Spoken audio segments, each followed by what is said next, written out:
Men who had an uncomfortable encounter with a creepy woman. What happened?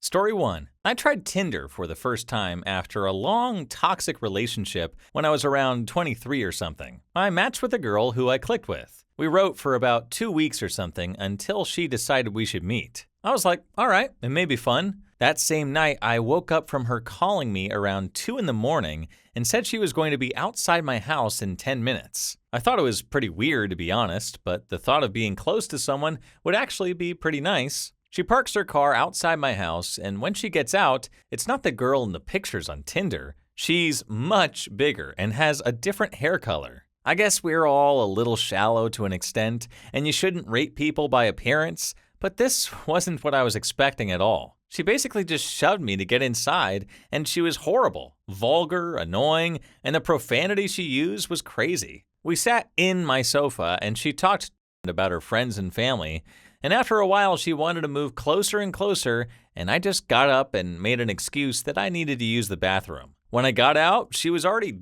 in my bed and wanted to cuddle. I said I was very tired and had a headache. I just laid on the edge of the bed all night with my eyes wide open. After a while, she snored. When dawn finally arrived, I set my alarm clock and woke her up, saying I needed to get to work. This was a Saturday, so it was a lie, and I think she knew. She was so annoying and demanded breakfast, which she got. I told her I needed to go, and she said, I can stay until you get home. And after that, I just told her to get out. I actually went inside my car and drove to work, and she followed me the whole way. I got out, went inside the empty office, and waited until she left. I unmatched her and blocked her number. Never heard from her after that. My friends love this story, but I really wish it was fake. Story 2. About 1.5 years ago, I got on a nearly empty train at the end of the day to travel home from work. I sat down and started reading my Kindle. As soon as the train departed, a woman appeared next to me who tried to get my phone, accusing me of trying to film her, which I had not done. I hadn't even noticed her presence on the train before she was standing next to me screaming at me. She was highly aggressive. When she finally left, I felt the need to go sit somewhere else, so I went to the next carriage. A few minutes later, she appeared again with the train conductor who wanted my side of the story. After showing the conductor I had no images of her in my phone, she tried to calm the woman down. No luck. So at the next station, another conductor came to me, and I had to show the contents of my phone again. I chose to cooperate with the train staff to get them to get rid of this crazy woman. They still were not able to calm the woman down, as the train was due to arrive at the airport soon, where the train terminated and I would need to change to another train. They saw no other option but to call ahead for the airport police. The woman demanded the police be involved, so they had to. When the train arrived and all other passengers got off, the airport police came on the train, and I had to tell my story again and show my phone again. I managed to convince them also I had not made any images of the crazy woman, and they said I could go. They asked me if I wanted to file charges against that woman, and for a moment I was thinking of doing that. However, as I was really stressed out at this point and just wanted to go home, I just requested that they hold her there until my next train had left, to make sure she could not go after me again as I traveled the last 15 minutes home on the second train. Well, if there was ever an Olympic event for jumping to conclusions, this lady would have taken home the gold. Nothing like a little dose of irrational paranoia to make an otherwise quiet train ride a thrilling adventure. Honestly, kudos to you for keeping your cool and cooperating with the train staff and the police. But let's take a moment to appreciate how these conductors must have felt, basically turning into mobile phone detectives to appease the wild accusations of a stranger on a mission. It's a shame you didn't file charges, though. Story 3. Not my story, but my cousin reconnected with a popular girl from high school many years after the fact through social media. She's all he ever talked about back then, and she pretty much never even knew he existed. So when he told me they finally connected, I initially was super excited for him. Anyway, after a few months of talking to Lisa, long distance, she lived about 3 hours away, they were scheduled to spend the weekend together and to go apartment hunting together. Yes, they had planned to move in together and start a new chapter together. My cousin even turned down a promotion opportunity in a new city to make things work with her. As he set off to pick her up, He called me and was the happiest I ever heard him. On the way back from picking her up, my husband and I had plans to meet them for happy hour. A couple hours later, I noticed multiple missed phone calls from him. I finally call back and he's not picking up, just texting back that he's a little worried and is cropped out. Super confused, I'm trying to get the story out of him, but his responses are few and far between. Finally, he calls me from a gas station bathroom to say that she's not the girl he thought he was talking to.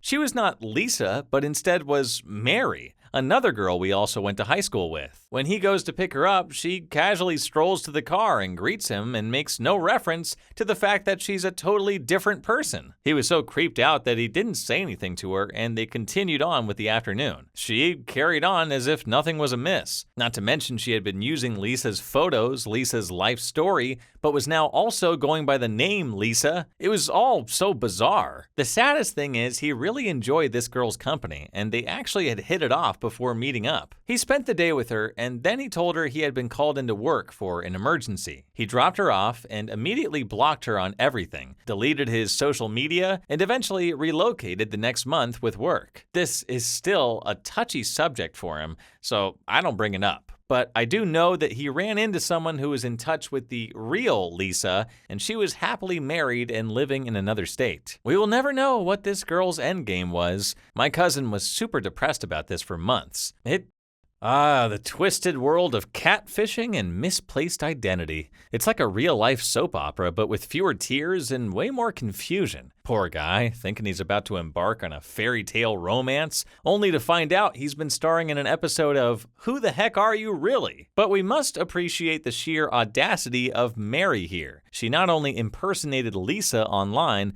but also committed to act in person without so much as a hint of remorse. I mean, the sheer dedication to deception is almost impressive, in a twisted, unsettling kind of way. It's a shame your cousin had to go through such a roller coaster of emotions, but I have to say, this story serves as a cautionary tale for the ages. Always do a video call before making life-altering decisions based on an online romance. Story 4. A few months ago, I was traveling on a bus, and it was nighttime and a pretty long journey. There was a girl sitting next to me, roughly 35, I am 20, so since we are sitting next to each other, I talked to her a few times, but like casual question and answer type talk. Then at one point, I closed my eyes, and I think fell asleep for like 5 minutes. When I woke up, I felt her hand on my thigh, and so close to my, well, you know what. I was staring through the window. I didn't know how to respond or what to do. Then I pressed the power button of the phone to show her I'm awake, and she slowly removed the hand from there. It was super awkward, and after that, I've never seen her again. Thank God. Story 5. I have met that one girl on a dating app and had a quick chat about me just moving recently to this area and that I'm annoyed with my new flat because of the local shop below. That was in the evening, and the very next morning at 6:30 a.m., somebody knocked on my door. When I opened it, there she was, a girl I was talking to last night, demanding a hug and a coffee because she was driving to me for an hour and a half. And not to mention that I had to leave for work very soon. She found me by that one detail I have, the name of the local shop. It is a popular chain shop in the UK, and I thought there were more of those shops in my city. Anyway, this was the first time I was scared to be one-on-one with a girl. Story 6. Back when I was super into fitness and was in amazing shape, single-digit body fat percentage, etc., I was working as an IT tech at a hospital and was under a nurse's desk doing cable management on a new PC install. She straddled me, lifted up my shirt, and started rubbing my abs while a gaggle of other nurses cheered her on, making lewd comments about finally seeing what I was hiding under my shirt. Literally, no one cared when I complained. I even stood there before the director of the hospital, a woman, and she basically laughed at me and said that it was all in good fun. The gaggle of nurses all defended her, saying it wasn't as bad as he's claiming and that she simply accidentally kicked my shirt up when she went to get something off her desk. I started wearing skin-tight Under Armour shirts under my work clothes, so even if my shirt ever accidentally lifted a bit, no one would have time to lift it completely to bare skin again before I'd be able to stop them. Sucks being a guy sometimes. Oh, yes, the classic case of double standards in action. If only people realize that handsy behavior is handsy behavior no matter the gender of the person on the receiving end. It's like the universe decided to throw a surprise ab rub party, but no one bothered to check if the guest of honor was even interested in attending. Kudos to you for voicing your concerns, even if the higher-ups failed to take them seriously.